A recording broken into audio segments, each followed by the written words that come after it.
Marco polo, লেখক শ্রী পূর্ণেন্দু পট্রি। ইটালির Venice শহরের নাম কে না জানে? ব্যবসায়ী আর বাণিজ্যের দেশ। পৃথিবী জুড়ে তার নাম ডাক। পৃথিবীর সেরা জিনিসপত্র এসে পৌঁছয় এখানে জাহাজে চেপে। আবার এখান থেকেই জাহাজে চেপে চালান যায় পৃথিবীর নানা দিকে, নানা দেশের হাটে, বাজারে, বন্দরে। এশিয়ার জিনিস, বিশেষ করে মশলাপাতি, ইউরোপে বেচে ভেনিসের ঐশ্বর্য ফুলে ফেপে উঠেছিল একসময়। এইসব ব্যবসায়ীদের সাধারণভাবে বলা হতো লম্বার্ড। মার্চেন্ট অফ ভেনিস নামে মহাকবি শেক্সপিয়ারের লেখা একটা নাটক আছে, পড়লেই বোঝা যায় একসময় কী প্রভাব প্রতাপ ছিল এদেশের ব্যবসায়ীদের। সেই ভেনিসে আন্দ্রিয়া পোলো নামে এক ব্যবসায়ীর 3 ছেলে, মার্কো, নিকালো আর ম্যাফিও। মণিমুক্তার ব্যবসা ছিল এদের। কনস্টান্টিনোপল ছিল বড় ভাই মার্কোর নিজস্ব কারবার। পরের 2 ভাই নিকালো আর মাফিয়া ঘুরে বেড়াতেন দেশে দেশে। অনেক দিন ধরে সমুদ্রে, নদীতে, দেশে দেশান্তরে ঘুরতে ঘুরতে তারা একবার এসে বললেন কিপচাক নামের একটা রাজ্যে। ভয়গা নদীর কিনারে যেসব তাতার বংশ তাদের রাজাটির নাম বরকা। রাজা থাকেন রাজধানী সারাইয়ে। সব রাজার কাছেই বিদেশি বণিকদের কদর ছিল তখন। বরকাও ভেনিসের 2 ব্যবসায়ীকে খাতির করে ডেকে পাঠালেন তার রাজসভায়। 2 ভাইয়ের কাছে যত ভালো ভালো হিরে জহরত ছিল রাজাকে দেখালেন তারা। তার থেকে বাছাই করে কয়েকটা উপহারও দিলেন রাজাকে। রাজা নিজেও খুব উঁচু মনের মানুষ, তিনি রত্ন চেনেন। মূল্যবান জিনিস উপহার পেয়ে তার বদলে মণিক ভাই দুটিকে উপহার দিলেন তাদের দেওয়া মণিমাণিক্যের চেয়ে দামি দামি রত্ন। 1 বছর তারা রয়ে গেলেন ওই রাজার কাছে। এবারে দেশে ফিরতে হবে। ভেনিসের জন্য, জন্মভূমির জন্য 2 ভাইয়েরই মনের মধ্যে আকুলি বিকুলি। ফেরার জন্য জিনিসপত্র, বাক্স, ব্যাটরা গোছাতে শুরু করেছেন। এমন সময় ঘটে গেল এক কাণ্ড। তাদের আর ভেনিসে ফেরা হলো না। ইলাকু আর বরকার মধ্যে লেগে গেল গৃহযুদ্ধ। নিকালো আর ম্যাফিও পালিয়ে গেলেন বোখারায়। ইলাকুকে সে কথাটা বলা হয়নি। চেঙ্গিস খাঁ ছিলেন এক বিরাট যোদ্ধা, যেমন নৃশংস, দুর্ধর্ষ। সারা জীবন যুদ্ধ করে রাজ্যের পর রাজ্য রক্তে ভাসিয়ে, রক্তে নদীর জল, পথের ধুলো লাল করে দিয়ে তিনি গড়ে তুলেছেন এক বিশাল সাম্রাজ্য, চীন থেকে ভলগা নদীর পার পর্যন্ত। চেঙ্গিস খাঁ মারা যাওয়ার পর শুরু হয়ে গেল সাম্রাজ্যের ভাগাভাগি। চীন অঞ্চলে সর্বেসর্বা হলেন চেঙ্গিসের নাতি কুবলাই খাঁ। তারই আরেক ভাই ইরাকু হলেন পারস্য, আর্মেনিয়া, মেসোপটেমিয়া এইসব রাজ্যের শাসনকর্তা।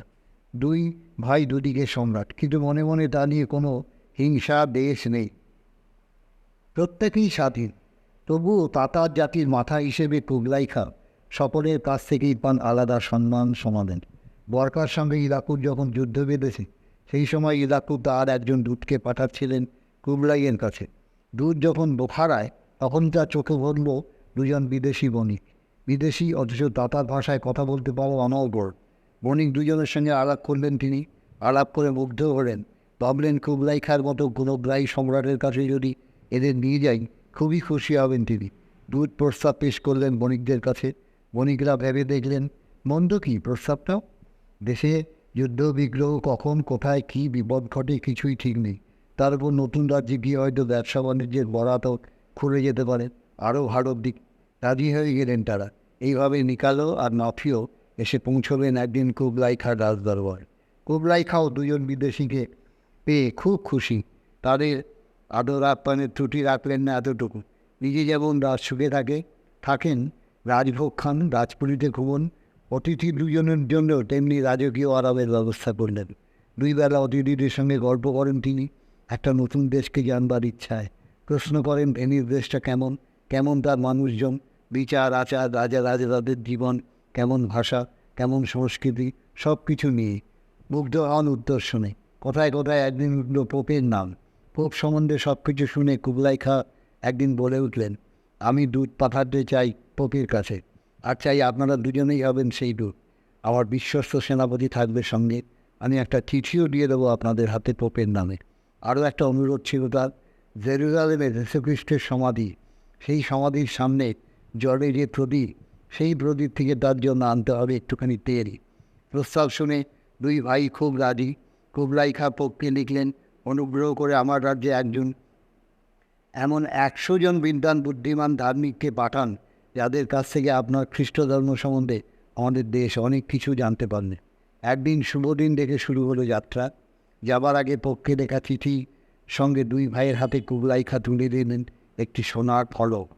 তাতে খোদাই করে লেখা রয়েছে, এই দ্বীপেরা যেন রাজ্যের সব জায়গাতেই পায় থাকা, খাওয়া এবং বিশ্রামের সুযোগ সুবিধে। অশ্ব চাইলে যেন অশ্ব পায়, অস্ত্র চাইলে অস্ত্র পায়, অর্থ চাইলে অর্থও পায়, সাহায্য চাইলে সাহায্য পাবে। ঘোড়ার পিঠে 3 জওয়ান, 2 পলক আর তাতার সম্রাটের সেনাপতি। কিছু দূর যেতে না যেতে পথের মাঝখানে অসুস্থ হয়ে পড়লেন সেই সেনাপতি। অগত্যা তাকে ফেলে রেখেই পোলোরা পাড়ি দিলেন দূর পথে। 1269 সাল, তখন এপ্রিল মাস। দুজন এসে পৌঁছলেন একরে। আর পৌঁছতেই খবর পেলেন মারা গেছেন পোপ। নতুন পোপের নির্বাচন হতে এখনও অনেক দেরি। দুই ভাই ভাবতে বসলেন, কী করা যায়। কতদিন হাত পা গুটিয়ে বসে থাকবো বিদেশে, তার চেয়ে একটা কাজ করলে হয়। এই ফাঁকে একবার নিজের দেশটা একবার ঘুরে ফিরে দেখে নেওয়া যাক। 9 বছর হলো আমরা দেশ ছাড়া, ঘর সংসার ছাড়া। কতদিন মুখ দেখিনি ঘরের মানুষদের। চলো ঘুরে আসি ভেনিসে। ভেনিসে পৌঁছে নিজের সংসারে পা দিয়ে নিকালোর বুকটা যেন ফেটে গেল দুঃখে।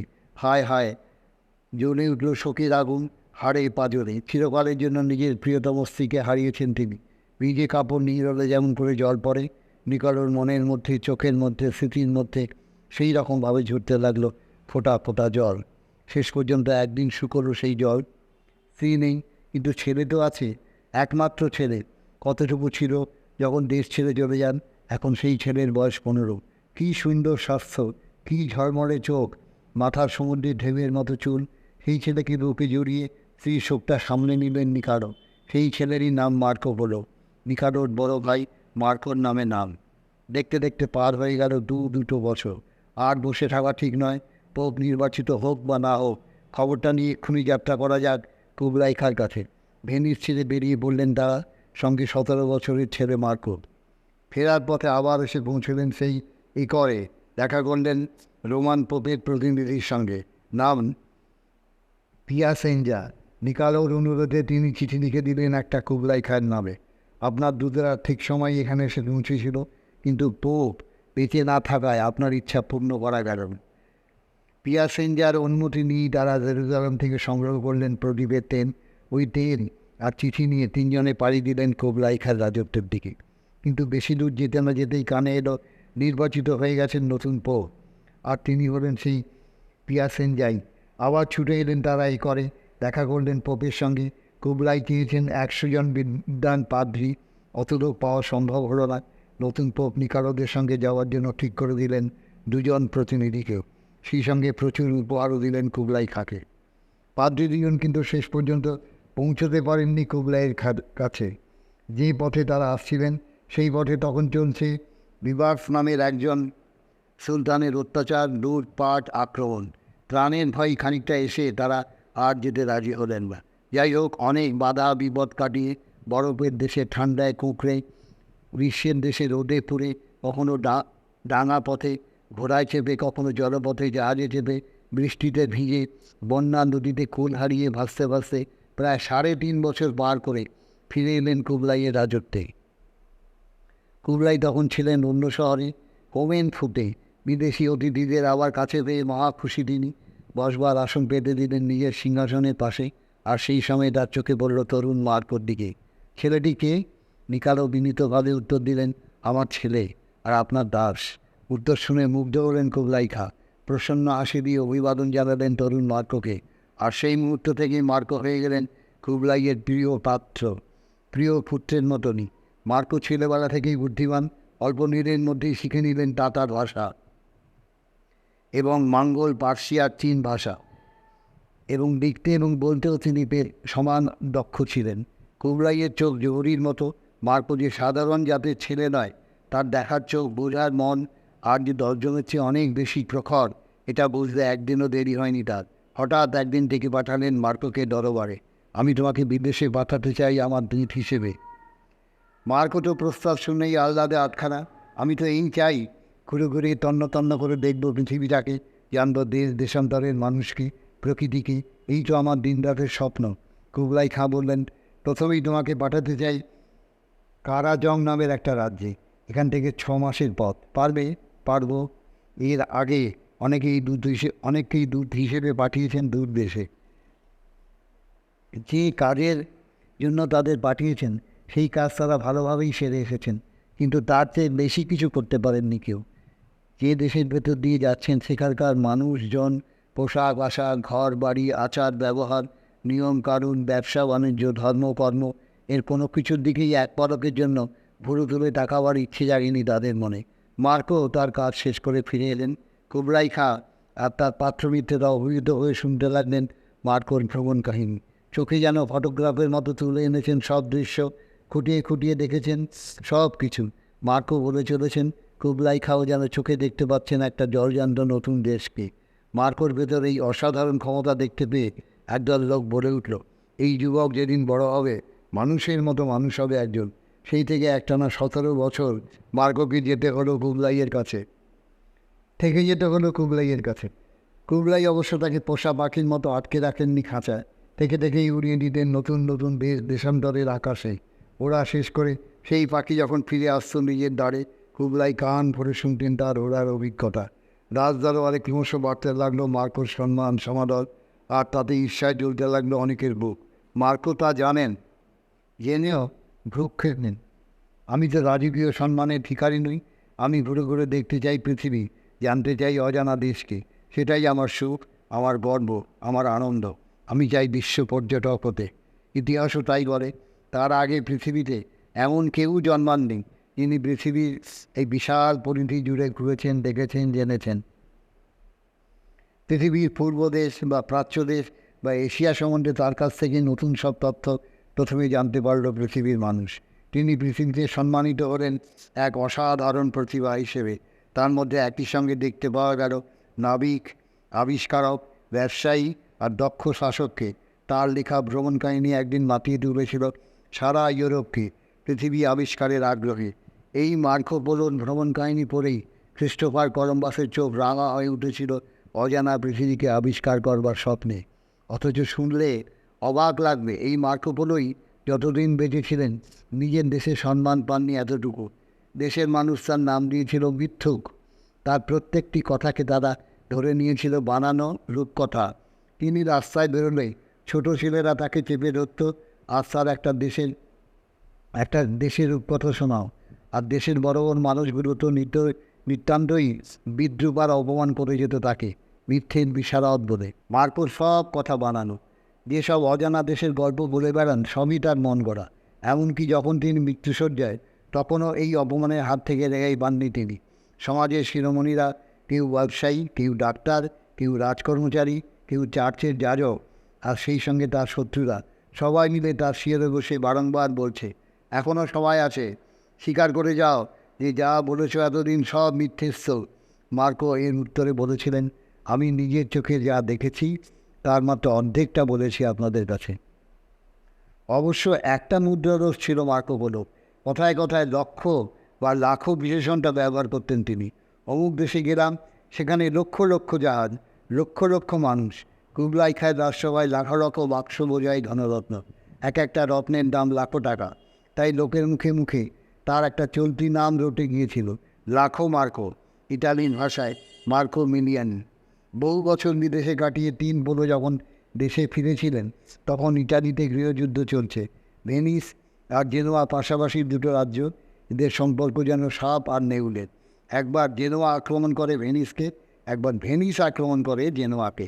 একবার এ হারে ও জেতে, একবার ও জেতে এ হারে। দেশ জুড়ে যখন এই রকম একটা বিশ্রী ঝোড়ো হাওয়া 3 পোলো পা ফেললেন দেশের মাটিতে। দেশে ফিরেও বিপদ। তাদের মুখে তাতার ভাষা শুনে তাতারদের মতো পোশাক আশাক দেখে কেউ বিশ্বাসই করতে চায় না যে এরাই সেই 3 ব্যবসায়ী পোলো। আত্মীয় স্বজনদের মধ্যে যারা বয়স্ক দেখলেই চিনতে পারতেন, তারা সব মারা গেছেন একে একে। পোলোরা বললেন মহা ঝামেলায়। কী করে এইসব মানুষকে বিশ্বাস করানো যায় যে আমরাই সেই পোলো, ভেনিসের ছেলে, তাতার দেশের কেউ নই? ভাবতে ভাবতে বেরোলো একটা উপায়। পোলোরা একদিন নিমন্ত্রণ করলেন তাদের সমস্ত আত্মীয় স্বজনদের। 3 পোলোর পরনে সাটিনের পোশাক, নিমন্ত্রিতদের আদর আপ্যায়ন করলেন সেই পোশাকেই। তারপর হাত মুখ ধুয়ে সবাই যখন খেতে বসেছে, 3 পোলো তাদের সঙ্গে যোগ দিলেন। কিন্তু পোশাক বদলে গেছে। শাটিনের বদলে এখন লাল লাল রেশম, আর আগের পরা পোশাকগুলো তারা বিলিয়ে দিলেন চাকরদের। খাওয়া শেষ হলো। খাওয়ার পরই আবার পোশাক পাল্টালেন তারা। এবারে পোশাক ভেলভেটের। এবারে আবার আগের পরা পোশাকগুলো যা ছিল লাল রেশমের, সেগুলোও বিলি করে দিলেন চাকরদের মধ্যে। এই সব হয়ে যাওয়ার পর নিজেরা পরে এলেন সাধারণ দেশি পোশাক। অতিথিদের শুনিয়ে বসলেন। মঙ্গলদের ভোজসভায় এইভাবে পোশাক উপহার দেওয়ার একটা রীতি। ইতিমধ্যে উপস্থিত আত্মীয় স্বজনদের মধ্যে কেউ কেউ যেন চিনতে পারছিলেন পোলোদের।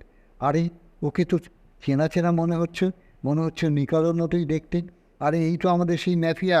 কে বললেন, হায় ভগবান, আমাদের সেই মার্কো এমন জোয়ানমদ্দ হয়ে উঠল কবে? পুরোপুরি চিনে উঠতে যেটুকু বাকি ছিল সেটা ঘটল তারপরেই। সাধারণ পোশাকটা পাল্টে 3 পোলো খানিক পরেই পরে এলেন টাটার দেশের পোশাক, যা পরে পৌঁছেছিলেন ভেনিসে। তারপর পোশাকের ভিতরকার সেলাইগুলো কাঁচি দিয়ে কাটতে লাগলেন কুটকুট করে, আর সেই সঙ্গে ঝনাত ঝনাত করে সোনার উপর টাকা খুটুর খুটুর করে দামি দামি মণিমুক্ত ঝরে পড়তে লাগলো মাটিতে। সেই দৃশ্য দেখে আত্মীয় স্বজনের চোখ উঠল কপালে।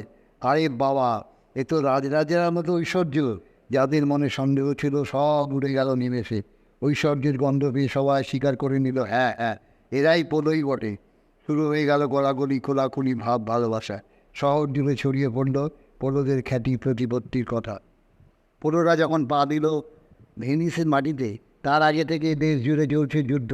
তারই মধ্যে বছর 2 ভেনিসের বাতাসটা ছিল খানিকটা ঠান্ডা। বাতাসে নেই বারুদের গন্ধ, শহরের চোখে মুখে নেই উদ্বেগ উৎকণ্ঠা, রাজপথে নেই মৃত্যু আর রক্তের দাগ। কিন্তু 3 বছরের মাথায় আবার যুদ্ধের শুরু হয়ে গেল। সেটা 1298 সাল। এবার ভেনিসও প্রস্তুত গেনোয়াকে সমুদ্রপথে ঘায়েল করবার জন্যে। যুদ্ধে যোগ দিলেন মার্কো। তিনি হলেন একটা জাহাজের জেন্টলম্যান কমান্ডার। মার্কোর বরাত বন্ধ সেবারের যুদ্ধে জয় হলো জেনোয়ার। ভেনিস হেরে বন্দী হলো ভেনিসের 7,000 নাগরিক, তাদের মধ্যে মার্কোও একজন। জেনোয়ার জেলখানায় বন্দী হলেন তিনি, তবে খুব বেশি কঠোর আচরণ তাদের সঙ্গে করা হয়নি। অ্যাডভেঞ্চারার হিসেবে তার জন্য ব্যবস্থা করা হয়েছিল খানিকটা সুখ সুবিধে। জেল থেকে মার্কোকে ছাড়িয়ে আনার জন্য অনেক চেষ্টা করেছিলেন তার বাবা কাকা, কিন্তু কিছুতেই কিছু হলো না। একমাত্র ছেলের এই দুর্দশায় নিকালো ভেঙে পড়লেন মনের দুঃখে। কবে যে ছেলে মুক্তি পাবে কে জানে, হয়তো জীবনে আর দেখাই হবে না। এই সব ভাবতে ভাবতে মনের দুঃখে নিকালো বিয়েই করে ফেললেন একটা। মার্কো জেলখানায় যে কামরায় থাকতেন সেখানে তার সঙ্গী ছিল আরও একজন, নাম রাস্ট্রিসিয়ানো। পিসা শহরের মানুষ, লেখক, রোমাঞ্চ কাহিনীকার হিসেবে মোটামুটি তার নাম ডাক দেশে। মার্কো সম্ভবত গোড়ায় গোড়ায় মুখেই তার সঙ্গীটিকে শুনিয়ে যেতেন নিজের দেশান্তরের ভ্রমণ কাহিনী। আর হয়তো শুনতে শুনতেই রাস্ট্রিসিয়ান একদিন বলে উঠেছিল, দাঁড়াও, আমি কাগজ কলম নিয়ে বসি, তুমি বলো, আমি লিখে নিচ্ছি। মার্কো রাজি।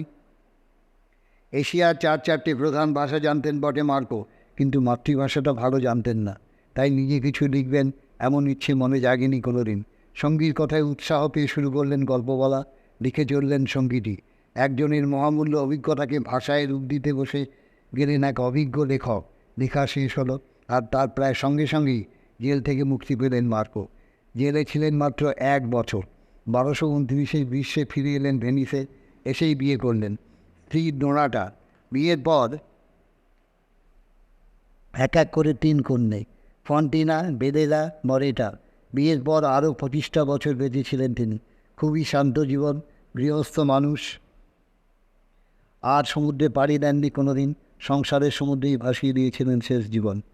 1324 জানুয়ারি তার মৃত্যুদিন। আশ্চর্য মৃত্যুর মুহূর্তে যথেষ্ট জ্ঞান ছিল তার। মৃত্যুর সকালেই উইল পড়েছিলেন তিনি। মৃত্যুর সময় কোনো শোক নেই। ভেনিস কিংবা ইটালি কখনো জানে না তারা হারালো তাদের মাটির একজন শ্রেষ্ঠতম সন্তানকে। কোথাও কোনো শোকযাত্রা নেই সমাধিভূমিতে ঘিরে অশ্রুপাত। মার্কো আসলে তার বেঁচে থাকা অবস্থায় বিখ্যাত হননি, হয়েছিলেন অনেক পরে। মার্কোর পাণ্ডুলিপি থেকে যেদিন আবিষ্কৃত হলো এশিয়া মহাদেশের, বিশেষ করে চীনের সত্য, ইতিহাসের পণ্ডিতরা বুঝতে পারলেন এই পাণ্ডুলিপির এক বর্গ মিথ্যা নয়। এশিয়া সম্বন্ধে জানবার পক্ষে এই পাণ্ডুলিপি জ্ঞানের খনি। সেই দিন থেকেই একটু একটু করে বাড়তে লাগলো শ্রদ্ধা এবং সম্মান। অজস্র কপি হয়েছিল সে পাণ্ডুলিপির।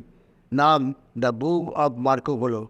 85টা পাণ্ডুলিপি সংগ্রহ করা আছে ইউরোপের বিভিন্ন মিউজিয়ামে আর লাইব্রেরিতে। পাণ্ডুলিপি প্রথম বই হিসেবে ছাপা হয় 1559। সেটা ছিল ইটালিয়ান ভাষার লেখা। 1824 ছাপা হয় ফরাসি ভাষায় লেখা পাণ্ডুলিপি।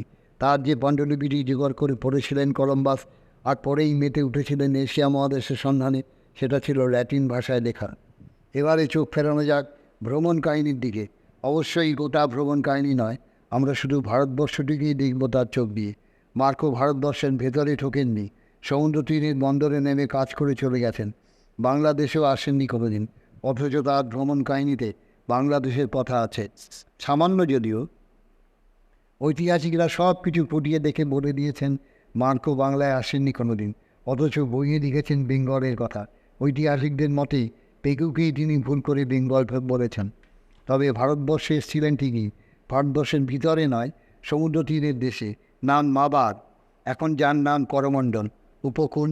মার্কোর মতে সেটা ছিল বৃহত্তর ভারতের একটা অংশ।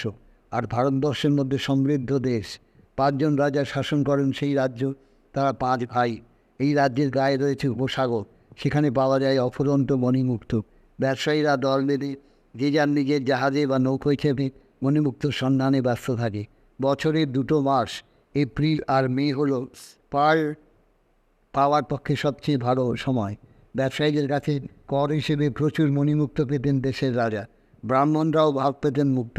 শিকারে বেরোবার আগে ডুবুরিদের মঙ্গলের জন্য মন্ত্র পড়ে দিতেন বলে সারা মাবার চষে বেড়ালেও দর্জি দেখা যাবে না একজনও, কারণ সেখানকার মানুষদের সবসময় খালি গা।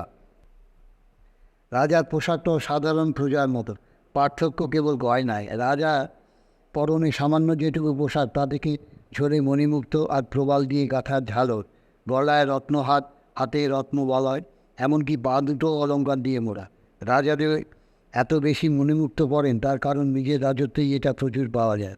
একজন রাজার গায়ে সব মিলিয়ে যত সোনা আর রত্ন থাকে তা দিয়ে যে কোনো একটা শহর কেনা যায়। রাজ্য জুড়ে করা হুকুম ছিল রাজার দামি দামি মণিমুক্ত রাজ্যের বাইরে যাবে না। রাজাই সেগুলো কিনবেন 2 গুণ দাম দিয়ে।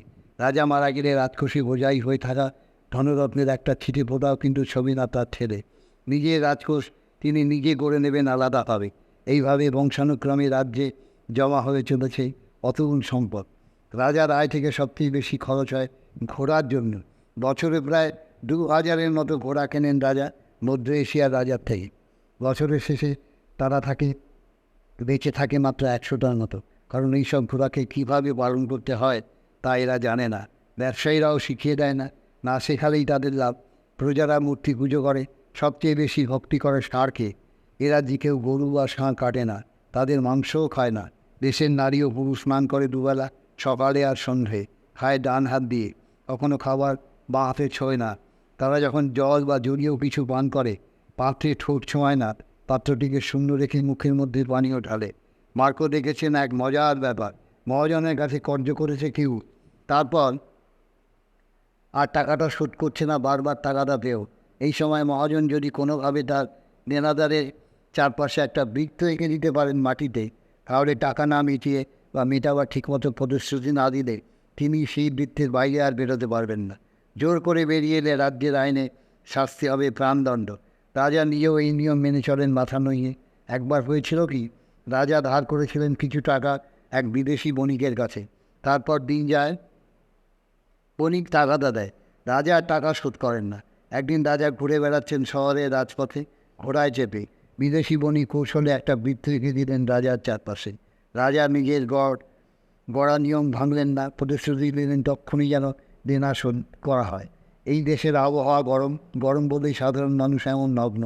বৃষ্টি না হলে সব বুঝি পুরে ছাড়খাড় হয়ে যেত। জুন থেকে আগস্ট, এই 3 মাস প্রচুর বৃষ্টি পড়ে বলেই রক্ষে। এখানকার মানুষের একটা মস্ত গুণ, এরা শরীরবিদ্যা জানে না, বুক বা শরীরের হাতে পায়ের গড়ন গঠন দেখে নারী বা পুরুষের চরিত্র বলে দিতে পারে। কারোর ছেলে হলেই তারা জন্ম মুহূর্তে সব কিছু তথ্য কাগজে লিখে রাখে। ছেলের বয়স 13 পেরোলেই তারা তাকে বার করে দেয় ঘরের বাইরে সামান্য কিছু অর্থ দিয়ে। এখন থেকে তাকে স্বাবলম্বী হতে হবে, নিজের রোজগার নিজেকে করতে হবে, শিখে নিতে হবে ব্যবসা বাণিজ্য। শুধু এই রাজ্যে নয়, সারা ভারতবর্ষে এমন সব পশু পাখি আছে যা আমাদের দেশের মতো নয়। আমাদের দেশের সঙ্গে মেলে একমাত্র টিটি পাখিটাই। এখানকার বাদরগুলোকে দেখতে অনেকটা বাজ পাখির মতো, আর এখানকার বাজ পাখিগুলো কাকের মতো কুচকুচে কাঁদন। কী রাজা কী প্রজা, সবাই বসেন মাটিতে। যেহেতু মাটি থেকে তারা জন্মেছেন এবং জীবনের শেষ দিনও মিশে যাবেন মাটিতেই, তাই মাটির প্রতি তাদের এমন ভালোবাসা। রাজ্যে এমন শৃঙ্খলা যে কোনো বিদেশি পথিক সঙ্গে যার প্রচুর সোনাদানা ক্লান্ত হয়ে রাত্রে ঘুমিয়ে পড়লে, পথের মাঝখানে কোথাও যদি ঘুমিয়ে পড়েন, একটা কুটোও চুরি যাবে না তার। তবে তাকে ঘুমোতে হবে রাজপথের উপর। রাজপথ থেকে দূরে অন্য কোথায় ঘুমোলে বরং শাস্তিই উঠবে তার কপালে। মার্কো পোলো এরপর গিয়েছিলেন মাবার থেকে 1000 মাইল দূরে মতুপল্লিতে। এখন এই জায়গাটার নাম তেলেঙ্গানা। কৃষ্ণা আর গোদাবরী নদীর মাঝখানে এই শহর। তবে মার্কোর হিসেবটা একটু ভুল ছিল। দূরত্বটা 1000 মাইল নয়, তার অর্ধেকের মতো। তখন এই শহরে শাসন করতেন রানী রুদ্রমা দেবী। এই রাজ্যে মাছ, মাংস, শস্য, দুধ পাওয়া যায় প্রচুর। মাটির তলায় হীরের খনি। এরা যে সুতোর পোশাক তৈরি করেন তা অপূর্ব। পৃথিবীর যে কোনো দেশের রাজা বা রানী এইরকম এক প্রস্থ পোশাক পেরে খুশিতে ডগমগ না হয়ে পারতেন না। পৃথিবীর মধ্যে সবচেয়ে বড় আকারের এরা এখানে অজস্র পাওয়া যায়। এরপর মহীশূরের কথা। মার্কো পোলোর লেখার এর নাম লাল। এটা ব্রাহ্মণদের জন্মভূমি। তারাই এই দেশের শ্রেষ্ঠ বণিক। জীবনে মিথ্যে কথা বলেন না তারা। ভীষণ ধার্মিক। অপরের কোনো জিনিসের প্রতি লোভ নেই তাদের। কখনো প্রাণী হত্যা করেন না। রাজ্যের যিনি রাজা তিনি ধনবান। মাবার বা চোর থেকে রাজা কিনে আনেন মণিমুক্ত ওইসব ব্রাহ্মণ ব্যবসায়ীদের মারফত। এইসব ব্রাহ্মণেরা পৃথিবীর মধ্যে সবচেয়ে দীর্ঘায়ু। এর কারণ তাদের খাওয়া দাওয়া অল্প আর সংযম। এদের মধ্যে যারা যোগী তাদের কারো কারো পরমায়ু 150 থেকে 200 বছর। গুজরাটে পৌঁছে তিনি দেখেছিলেন বিরাট বন্দর। এখানে জলদস্যুদের বড় উৎপাত। তারা জাহাজ দিয়ে লুটপাট করে, কিন্তু জাহাজের লোকেদের মারে না। ছেড়ে দেওয়ার সময় বলে, যাও আবার বাণিজ্য করে নিয়ে এসো, জাহাজ বোঝাই করে জিনিসপত্র নিয়ে আসবে, আমরা আবার শিকারে নিয়ে যাব। গুজরাট একটা বিরাট বন্দর। আবার অনেক বন্দর এর সঙ্গে যুক্ত আছে। এখান থেকে জাহাজ বোঝাই হয়ে জিনিসপত্র চালান যায় বিদেশের হাটে বাজারে। নমস্কার।